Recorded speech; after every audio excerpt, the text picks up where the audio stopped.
Each year there comes a time in the life of sheep when grazing has left the summer pastures bare, and the shepherd must lead the flock up to higher ground to find better fields. These journeys can be long and treacherous. There are poisonous plants along the path. Climbing can be difficult and even dangerous. Wild animals can attack. The weather can turn bad. And because of this, some shepherds don't lead their flock into the mountains. They let them stay below in the fields that are almost bare, and they let the flock learn how to get by on less food. But not the good shepherd. He takes his flock to higher ground, knowing that even though there's danger along the way, the journey is necessary for the sheep to continue to grow to healthy maturity. Every mountain has its valleys, and the experienced shepherd knows which ones lead the way to greener pastures, and he uses those paths to take his flock. Even though there may be danger, the experienced shepherd knows what he's doing, and he leads them well. I'm sure this is what David had in mind when he wrote the 4th verse of Psalm 23. Let's recite so far what we've learned.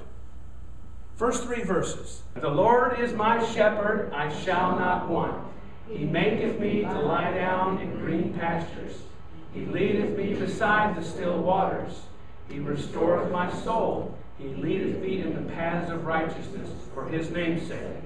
And then how about today's verse? Yea, though I walk through the valley of the shadow of death, I will fear no evil, for thou art with me. Thy rod and thy staff, they comfort me. I can't help it. From now on, every time I recite this, I'm going to want to go, thy rod and thy staff, they comfort me. The little girl was so cute. Thy rod and thy staff. Today's message is about the confidence we can have when we seek God as our true shepherd. And we see that he is that shepherd no matter what we go through, no matter how dark and difficult times may get. We're going to look at this verse phrase by phrase. I'm going to break it up into 3 phrases. All right, so the first phrase is going to teach us that shadows bring perspective to our lives. You see, without verse 4, Psalm 23 wouldn't be all that realistic. The first 3 verses, when taken out of context, paint an inaccurately rosy picture of life. Here's what they say. I have everything I need. Every day I eat in green pastures and drink from still waters. I'm walking a righteous path and giving glory to God all the way. If Psalm 23 ended with verse 3, we would have every right to think that life should be like a week on the Riviera.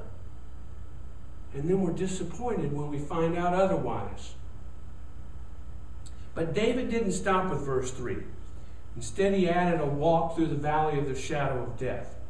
Now, he didn't use this phrase to suggest that it might happen or might not happen. He didn't say, if perhaps I should someday encounter a dark valley. No, he said this like it was in the present tense. Though I walk through the valley. It's one of the most important things a believer can learn. You will, in fact, walk through the valley of the shadow at various times in your life. And it's not because God has abandoned you. It's not because Christianity doesn't work. It's because valleys are just part of the journey. Jesus said God gives light to the evil and to the good. He sends rain on the just and the unjust. That means that nobody has a dark valley exemption. We all walk through them at one time or another. But here's what we should know. When you're walking with the shepherd, he's always leading you to higher ground.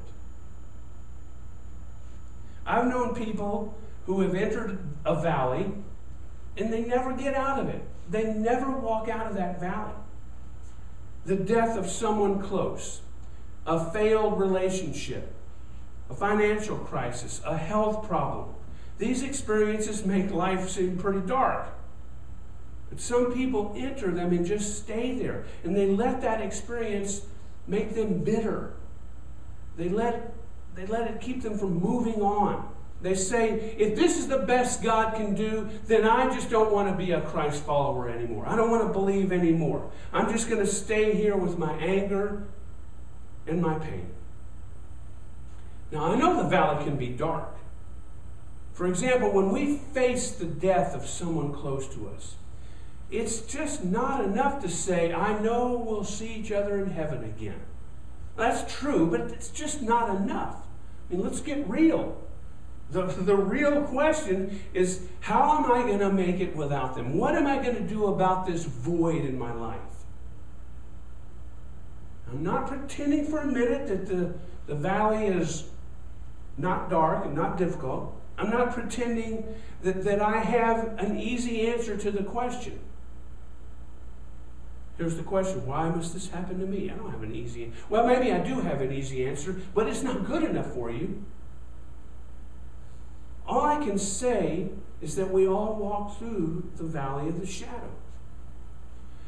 Some get bogged down with this question, why? Why do things happen?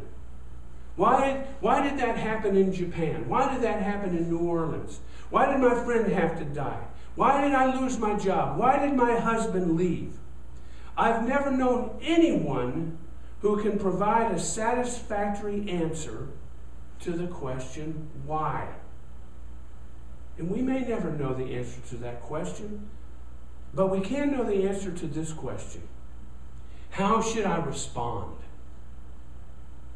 We can't explain why Japan was hit with an earthquake and a tsunami, but we do know what our response can be. We can't explain why the friend is going through a crisis,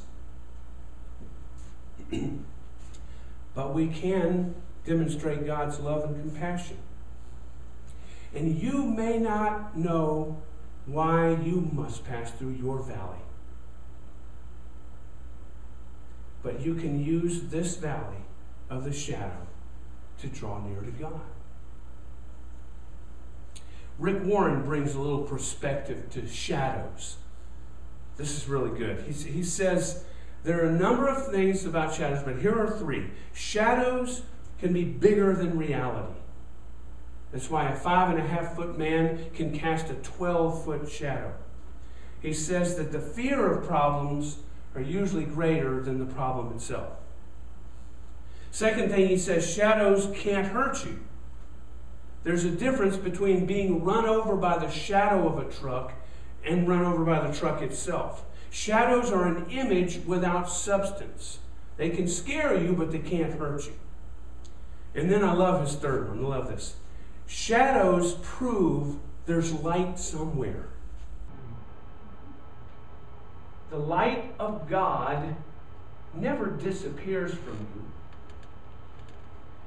So when you see a shadow, turn away from the shadow and look toward the light. You know what happens to the shadow when you turn? It falls behind you, not in front of you anymore. I was thinking about this idea of shadows and mountains and valleys, and I remember the first time I was going to travel across the midsection of the country on the ground, not flying. And I'm a kind of a map nut, so I'm looking at this map. I was going to drive with a friend from San Francisco to St. Louis and back. And I thought, boy, this is going to be cool. Look on the map. And I'm from Florida. Okay, so elevation above sea level, 10 feet is really up there. Okay, that's a mountain in Tampa, Florida.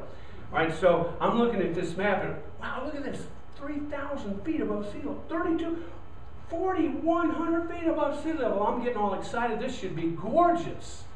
Some of you have taken that trip and you are laughing at me already. Boring. Without valleys, there are no mountains. You know what there are? Plateaus. There's just plateaus. Now don't picture the plateau that you look up to or the flat part of the mountain. You've got to be in a valley to see that. I'm talking about Oklahoma and Kansas That's one big plateau. There are no mountains around, and you're a mile above sea level in some places. Boring. You see how valleys bring perspective to our lives. We may not like them all the time, but they sure do bring perspective. All right, here's the second thing we learned from another phrase in this verse. We need to get personal in our relationship with God.